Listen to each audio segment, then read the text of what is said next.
Hello everyone, आपका आपके अपने चैनल नॉलेज यू पर स्वागत है। आज की वीडियो में हम इंडियन पॉलिटी के important and selected questions discuss करेंगे। ये क्वेश्चंस आपके अपकमिंग एग्जाम्स के लिए बहुत हेल्पफुल हो सकते हैं।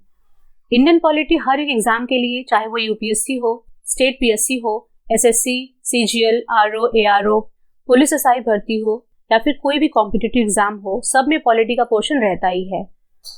इस वीडियो में दिए हुए क्वेश्चंस इन सारे एग्जाम्स के लिए हेल्पफुल होंगे। तो आइए देखते हैं कि आज के वीडियो में कौन कौन से क्वेश्चंस हैं। तो पहला क्वेश्चन है, in which year was the panchayati raj system introduced in India? Bharat में पंचायती राज व्यवस्था किस वर्ष शुरू की गई थी? तो इसका सही आंसर है 1959, 1959 में। भारत में पंचायती राज प्रणाली की शुरुआत 1959 में बलवंत राय मेहता समिति की रिकमेंडेशन के माध्यम से की गई थी। पंचायती राज के 3 टियर स्कीम ने 2 अक्टूबर 1959 को कार्य करना शुरू किया। 1992 में 73वें संवैधानिक संशोधन के माध्यम से भारत में पंचायती राज व्यवस्था को संवैधानिक बनाया गया था। भारत में पंचायती राज पहली बार 2 अक्टूबर 1959 को राजस्थान के नागौर जिले में शुरू किया गया था। नेक्स्ट क्वेश्चन है, which amendment of the Indian constitution lowered the voting age from 21 to 18 years? भारतीय संविधान के किस संशोधन से मतदान की आयु 21 वर्ष से घटाकर 18 वर्ष कर दी गई? इसका सही आंसर है 61st अमेंडमेंट, 61वां संशोधन। भारतीय संविधान का 61वां संशोधन, जो कि 1989 में पास किया गया था, उसमें लोकसभा और राज्यों की विधानसभाओं के चुनाव में मतदान की आयु 21 वर्ष से घटाकर 18 वर्ष कर दी गई थी। 1988 में भारतीय संविधान के अनुच्छेद 326 में संशोधन करने के लिए संविधान का 61वां संशोधन अधिनियम लागू किया गया था। तो चलिए देखते हैं नेक्स्ट क्वेश्चन क्या है। नेक्स्ट क्वेश्चन है, the power to increase the number of जजेस in the supreme court of India lies with? Bharat के सर्वोच्च न्यायालय में न्यायाधीशों की संख्या बढ़ाने की शक्ति किसके पास है? भारतीय संविधान के अनुच्छेद 124(1) के तहत सुप्रीम कोर्ट में जजेस की संख्या बढ़ाने की शक्ति भारत के संसद के पास है, यानी इंडियन पार्लियामेंट के पास है। सुप्रीम कोर्ट 26 जनवरी 1950 को अस्तित्व में आया और सुप्रीम कोर्ट का इनॉग्रेशन 28 जनवरी 1950 को किया गया था, यानी 2 दिन बाद इसका इनॉग्रेशन किया गया। 1950 का जो मूल संविधान था, जो ओरिजिनल कॉन्स्टिट्यूशन था, उसमें एक चीफ जस्टिस और 7 जजेस थे। और जैसे जैसे सुप्रीम कोर्ट का काम बढ़ता गया और मामले बढ़ते गए, वैसे वैसे ही संसद ने जजेस की संख्या बढ़ानी शुरू कर दी। 1950 में 8 जजेस थे, उनको 1956 में बढ़ाकर 11 कर दिया गया। 1960 में बढ़ाकर के 14 कर दिया गया। 1978 में जजेस की संख्या बढ़ाकर के 18 कर दी गई। 1986 में जजेस की संख्या 26 कर दी गई। 2009 में जजेस की संख्या बढ़ाकर के 31 कर दी गई और 2019 में उनकी संख्या 34 कर दी गई। और जैसे जैसे जजेस की संख्या में वृद्धि होती रही, वे 2 या 3 की छोटी पीठों में बैठते रहे। 5 या 5 से अधिक की बड़ी पीठों में जजेस एक साथ तब आते हैं जब ऐसा करना आवश्यक हो या किसी मतभेद या विवाद को सुलझाना हो। जैसे अयोध्या मामले के विवाद को सुलझाने के लिए 5 जजेस की पीठ बैठी थी और सुप्रीम कोर्ट के चीफ जस्टिस और जजेस प्रेसिडेंट द्वारा नियुक्त किए जाते हैं। अगला क्वेश्चन है, which schedule of the Indian constitution contains the anti defection law? भारतीय संविधान की किस अनुसूची में दल बदल विरोधी कानून शामिल हैं? तो इसका सही आंसर है 10th schedule. Anti defection law यानी दल बदल विरोधी कानून, जो कॉन्स्टिट्यूशन के 10th शेड्यूल में है, वो एक पार्टी छोड़कर दूसरी पार्टी में जाने पर संसद सदस्यों, विधायकों को दल बदलने से हतोत्साहित करने के लिए और सरकार में स्थिरता लाने के लिए संसद ने 52वें संशोधन अधिनियम 1985 के माध्यम से एंटी डिफेक्शन लॉ को संविधान में शामिल किया था। इसे संविधान की 10वीं अनुसूची के रूप में जोड़ा गया। Next question, which article of the Indian constitution deals with the procedure for impeachment of the president of India? भारतीय संविधान का कौन सा अनुच्छेद भारत के राष्ट्रपति की महाभियोग की प्रक्रिया से संबंधित है? तो इसका सही आंसर है आर्टिकल 61। इम्पीचमेंट यानी महाभियोग शब्द का अर्थ ये होता है कि किसी पद पर एक मौजूद व्यक्ति को उस पद के लिए जो भी उसकी शक्तियां हैं और जो उसके दायित्व हैं, उससे उसको हटा दिया जाता है। ये शब्द आमतौर पर राष्ट्रपति, न्यायिक न्यायाधीशों के लिए और अन्य संवैधानिक अधिकारियों के संदर्भ में प्रयोग होता है। संविधान के उल्लंघन के लिए राष्ट्रपति पर महाभियोग की प्रक्रिया द्वारा 5 वर्ष का कार्यकाल पूरा होने से पहले ही उनके पद से हटाया जा सकता है। संसद में कोई भी सदन राष्ट्रपति के खिलाफ महाभियोग का आरोप शुरू कर सकता है। महाभियोग के आरोप तय करने वाले सदन के 1/4 सदस्यों को आरोपों पर हस्ताक्षर करना चाहिए और राष्ट्रपति को 14 दिनों का नोटिस सौंपना होता है। महाभियोग प्रस्ताव को उस सदन के 2/3 बहुमत से पारित होने के बाद आरोपों की जांच के लिए दूसरे सदन में भेजा जाता है, जिसने महाभियोग के आरोपों की शुरुआत की थी, और राष्ट्रपति को इस जांच में उपस्थित होने और प्रतिनिधित्व करने का अधिकार होता है।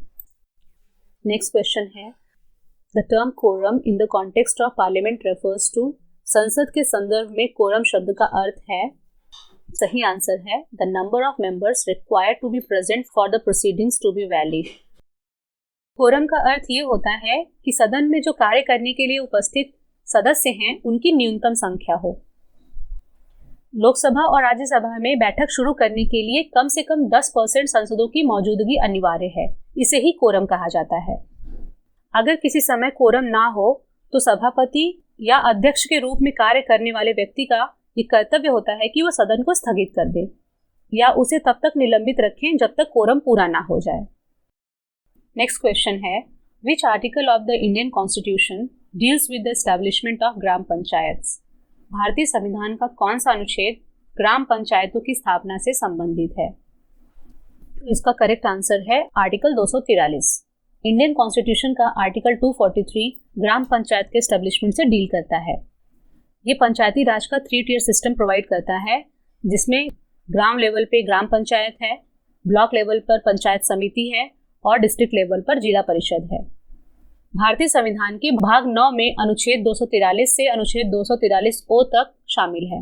भारतीय संविधान का अनुच्छेद 40, जो कि राज्य के नीति निर्देशक तत्वों से डील करता है, वो राज्य को ग्राम पंचायतों को संगठित करने और उन्हें शक्तियां और अधिकार प्रदान करने का निर्देश देता है, जिससे कि वे स्व सरकार के रूप में कार्य कर सके। नेक्स्ट क्वेश्चन है, the 73rd constitutional amendment act of 1992 is related to, 1992 का 73वां संवैधानिक संशोधन अधिनियम किससे संबंधित है? तो इसका सही आंसर है पंचायती राज इंस्टीट्यूशन से।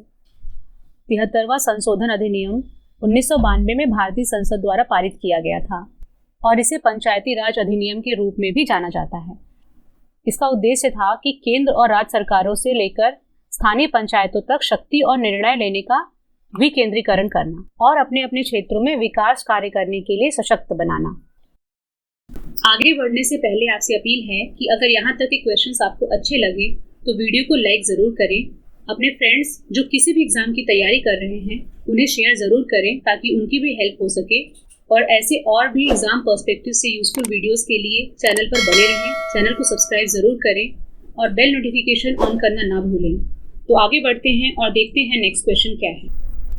नेक्स्ट क्वेश्चन है, who presides over the joint sitting of both houses of parliament in India, Bharat में संसद के दोनों सदनों की संयुक्त बैठक की अध्यक्षता कौन करता है? इसका सही आंसर है स्पीकर ऑफ द लोकसभा। संसद की संयुक्त बैठक भारत के राष्ट्रपति द्वारा बुलाई जाती है, जिसका वर्णन अनुच्छेद 108 में किया गया है, और इसकी अध्यक्षता लोकसभा अध्यक्ष करते हैं। और अगर लोकसभा के अध्यक्ष अनुपस्थित हों तो लोकसभा के उपाध्यक्ष द्वारा अध्यक्षता की जाती है, और अगर ये भी अनुपस्थित हो तो राज्यसभा के उपसभापति द्वारा अध्यक्षता की जाती है। नेक्स्ट क्वेश्चन है, the concept of judicial review is borrowed from which countries constitution, न्यायिक समीक्षा की अवधारणा किस देश के संविधान से उधार ली गई है? इसका सही आंसर है United states of America, USA. न्यायिक समीक्षा का मतलब ये होता है कि संविधान न्यायपालिका को कानून और सरकारी कार्यों की समीक्षा करने की अनुमति देता है, और ये concept United states of America के संविधान से उधार ली गई है। नेक्स्ट क्वेश्चन है, the national emergency declared under article 352 of the Indian constitution is based on the model of, भारतीय संविधान के अनुच्छेद 352 के तहत घोषित राष्ट्रीय आपातकाल किस मॉडल पर आधारित है? तो इसका सही आंसर है वीमर कॉन्स्टिट्यूशन। जर्मनी के कॉन्स्टिट्यूशन को वीमर कॉन्स्टिट्यूशन कहा जाता है, और भारतीय संविधान में जो नेशनल इमरजेंसी का प्रोविजन है वो वीमर कॉन्स्टिट्यूशन से ही लिया गया है, और ये इंडियन कॉन्स्टिट्यूशन के आर्टिकल 352 के अंतर्गत आता है। आर्टिकल 352 के तहत राष्ट्रपति राष्ट्रीय आपातकाल की घोषणा करता है। नेक्स्ट क्वेश्चन है, the doctrine of basic structure of the Indian constitution was established by which landmark supreme court case, इसका सही आंसर है तो भारतीय संविधान का जो मूल संरचना का सिद्धांत है उसकी स्थापना Kesavananda Bharati versus state of Kerala द्वारा की गई थी। नेक्स्ट क्वेश्चन है, which of the following is not a constitutional body in India? निम्नलिखित में से कौन सा भारत में संवैधानिक निकाय नहीं है? तो इसका सही आंसर है planning commission of India. Planning commission of India एक नॉन कॉन्स्टिट्यूशनल बॉडी है जो 5 ईयर प्लान्स बनाता था। इसे 2015 में नीति आयोग द्वारा रिप्लेस कर दिया गया। नीति आयोग भी एक नॉन कॉन्स्टिट्यूशनल बॉडी है। नीति आयोग का गठन 1 जनवरी 2015 को किया गया था। इसकी अध्यक्षता प्रधानमंत्री द्वारा की जाती है और वर्तमान में नीति आयोग के चेयरमैन नरेंद्र मोदी जी हैं। नीति आयोग, जिसका फुल फॉर्म है national institute for transforming India, ये भारत सरकार के थिंक टैंक के रूप में काम करता है। नेक्स्ट क्वेश्चन है, the Sarkaria commission was constituted to? Sarkaria आयोग का गठन निम्नलिखित में से किस लिए किया गया था? इसका सही आंसर है to examine the centre state relations. Sarkaria आयोग का गठन भारत सरकार ने 9 जून 1983 में किया था। इस आयोग की अध्यक्षता सर्वोच्च न्यायालय के रिटायर्ड जस्टिस रणजीत सिंह सरकारिया ने की थी, जिसके नाम पर इस कमीशन का नाम रखा गया। सरकारिया कमीशन केंद्र और राज्य के संबंधों की जांच और समीक्षा करता है और उन्हें सुधारने के उपायों का सुझाव देता है। Next question, which schedule of the Indian constitution contains the provisions regarding the administration and control of scheduled areas and scheduled tribes? भारतीय संविधान की किस अनुसूची में अनुसूचित क्षेत्रों और अनुसूचित जनजातियों के प्रशासन और नियंत्रण के संबंध में प्रावधान है? इसका सही आंसर है 5th शेड्यूल। भारतीय संविधान की 5वीं अनुसूची 4 राज्यों को छोड़कर किसी भी राज्य के अनुसूचित और जनजातीय क्षेत्रों के प्रशासन और नियंत्रण के बारे में प्रावधानों का उल्लेख करता है और ये 4 राज्य हैं असम, मेघालय, त्रिपुरा और मिजोरम। इन चारों राज्यों के अनुसूचित और आदिवासी क्षेत्रों के प्रशासन और नियंत्रण 5वीं अनुसूची में शामिल नहीं है, वो 6ठी अनुसूची में शामिल हैं। तो इस वीडियो में बस इतना ही।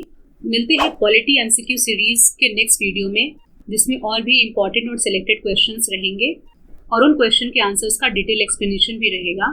तो उन वीडियोस के लिए चैनल पे बने रहें, चैनल को सब्सक्राइब करें और नोटिफिकेशन बेल प्रेस करना ना भूलें, जिससे कि आपको आगे आने वाले वीडियोस की नोटिफिकेशन मिल सके। अगर आपको इस वीडियो में दिए गए क्वेश्चंस अच्छे लगे तो वीडियो को लाइक ज़रूर करें, अपने फ्रेंड सर्कल में शेयर ज़रूर करें और अगर आप चैनल पर नए हैं तो सब्सक्राइब करके ज़रूर जाएँ। Thank you for watching. जय हिंद, जय भारत।